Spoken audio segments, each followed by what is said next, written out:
What not to say when you're renting an apartment or a house or a condo from a broker or from a landlord. Here are some great tips that can get you your application through, especially in these COVID times when there's a shortage of homes for sale and shortage of homes for rent. So you have to be very thorough and you have to be very prompt when you're trying to rent an apartment or a house.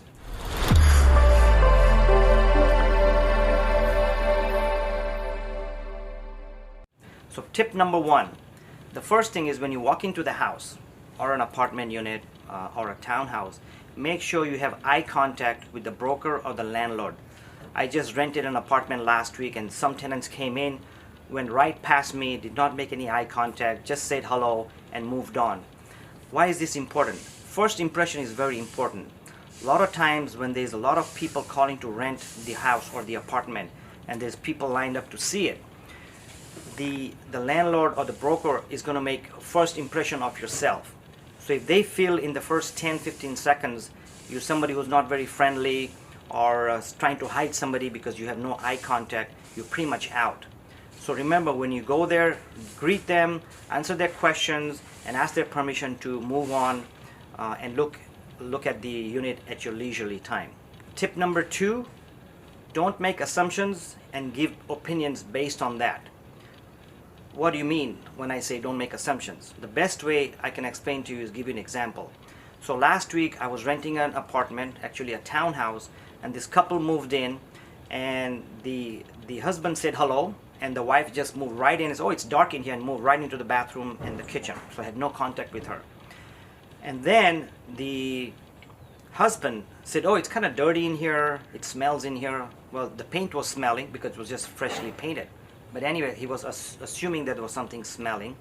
And then he went outside, and in the patio there's a air conditioner. And we knew with the seller that there was a rust on top of the AC, but it was freshly tuned up. So the AC was freshly working. So this tenant came right back and said, oh, your AC is not working. Now that's an assumption. I said, oh, this guy's a jerk. That was what I thought. So his chances of getting this unit was slim, because he made an assumption, and based on the assumption he gave me the opinion. What he could have done is, hey, asked me, hey Mike, do you know if the AC is working or not working? That would have been better rather than saying, hey, your AC is not working. Tip number three, it's always a good idea not to negotiate while you're previewing the house or the condo. Leave the negotiating when you file for application or when you apply for the unit. So it happened to me last week. The couple walked in, they loved the unit, and there was a washer and dryer and the refrigerator were in there. And she didn't ask me whether the seller will keep the washer dryer or not. She said, I'll take this unit, but I want him to keep the washer dryer and refrigerator. Now that's negotiating, and that's also getting on the negative side of the broker or the landlord, because you don't ask for things in those terms. You may want to ask, hey, does the washer dryer go with it? Does the refrigerator go with it? What if it's a gift from the seller's mom that gave her the refrigerator, washer dryer, they want to take it? So don't get on the negative side by asking what I call stupid things like that. Wait till the negotiating and then you decide what you want to do. But at least have a chance when you have an application that you'll be considered, versus he's going to make a note, okay, this lady came in, and she's out. So things like this happen, especially in these times when there's a lot of tenants trying to get apartment units or homes and there's a shortage. So that's why these things are important. By the way, my name is Mike Patel with First Team Real Estate in Anaheim Hills, and I work the surrounding areas.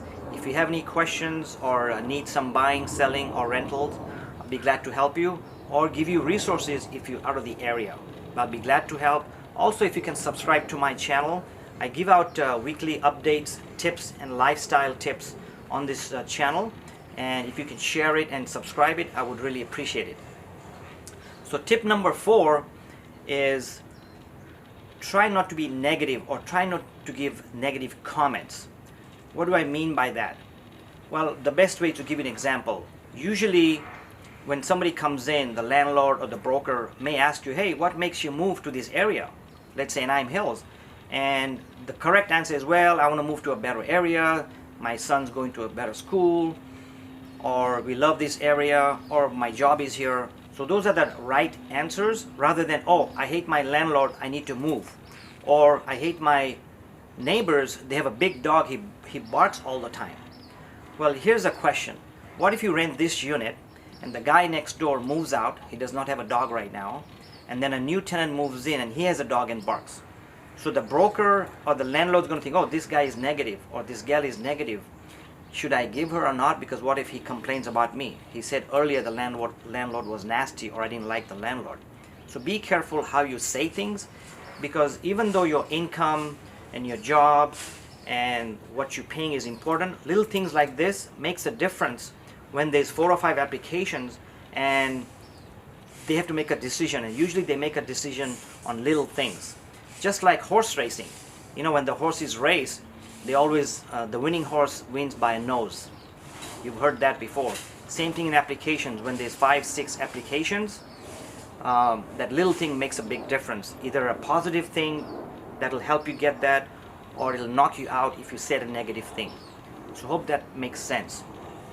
So the next tip is very critical, is when you file for the application, and these days everything's done by email, not by fax or dropping off.